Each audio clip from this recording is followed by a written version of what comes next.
le premier tour de ces élections départementales, nouvelle formule, c'est dans moins de 2 semaines. Bonsoir Catherine. Bonsoir Colombine. La campagne est même officiellement lancée depuis aujourd'hui.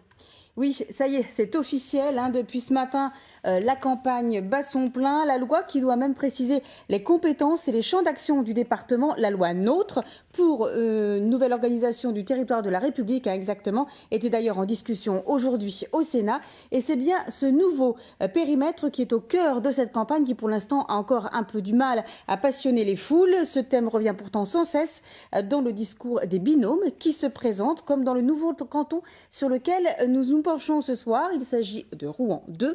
Il a été lui aussi redécoupé et s'étend désormais sur 10 quartiers de la rive droite de Jouvenay à la Grand-Mare. Il fait lui aussi partie des cantons à surveiller de près. La gauche sortante y part dispersée avec des listes autonomes où les Verts sont alliés aux communistes. On voit de près les listes en présence.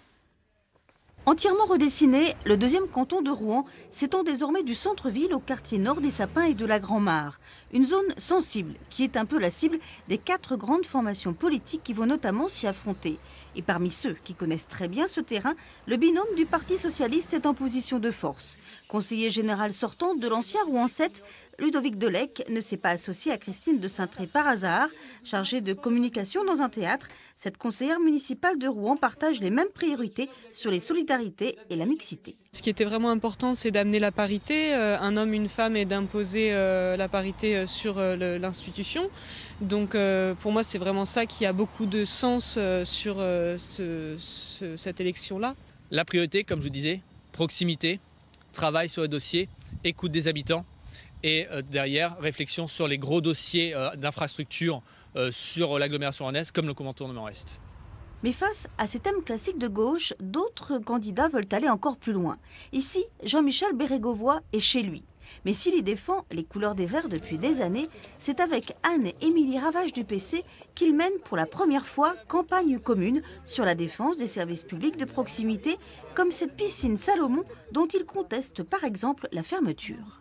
Avec Anne-Émilie, on espère défendre cette piscine parce que c'est avant tout autour de ce sujet les services publics de proximité qu'on souhaite défendre. C'est-à-dire en période de crise, ces services qui sont un lien social absolument déterminant, qui donnent une âme au quartier, qui donnent un lien au quartier. C'est pas seulement des habitants, c'est des commerçants, des services. Nous avons défendu et nous continuerons à défendre avec eux des valeurs de démocratie, de défense de l'humain, et notamment dans le contexte actuel d'austérité imposée à tous.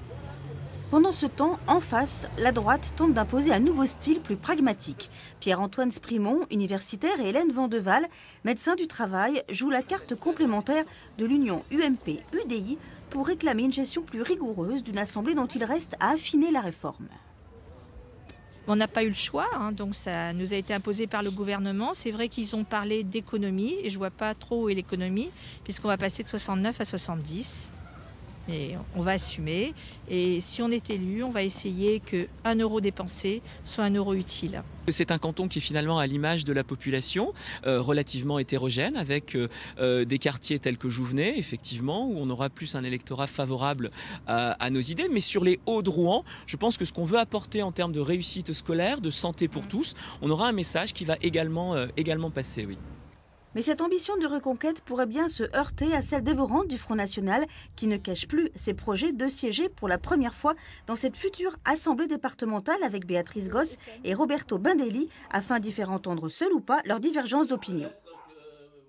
Je ne vois pas a priori tellement avec qui nous pourrions être d'accord, mais éventuellement, nous ne sommes pas fermés à toute négociation. Si des votes nous semblent constructifs, nous voterons. Nous voterons puisque nous sommes là pour le peuple français, nous ne sommes pas là pour faire carrière. On doit être le département le plus endetté de France, à peu près 1,2 milliard d'euros de dette, qui continue à croître tous les ans depuis une cinquantaine d'années. Donc il est peut-être temps d'arrêter de distribuer de l'argent d'une façon dispensieuse, je dirais.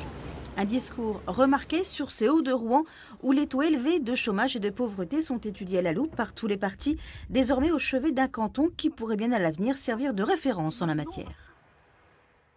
Et pour être totalement complet, sachez encore que sur ce canton, eh bien, la droite, elle aussi, devra faire face à ces divisions avec la liste d'hiver droite, justement, de Cyril Gruneau et Mansoura Benguela.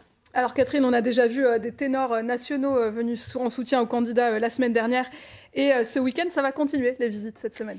Oui, Colombine, et ça risque bien de s'accélérer sérieusement après Cécile Duflot pour les Verts et Jean-Christophe Cambadélis, le numéro 1 du PS ce week-end. À droite, cette fois, Bruno Le Maire est attendu demain après-midi d'abord au Havre, puis à Fécamp en soirée pour une réunion publique en soutien aux candidats de l'UMP et de l'UDI.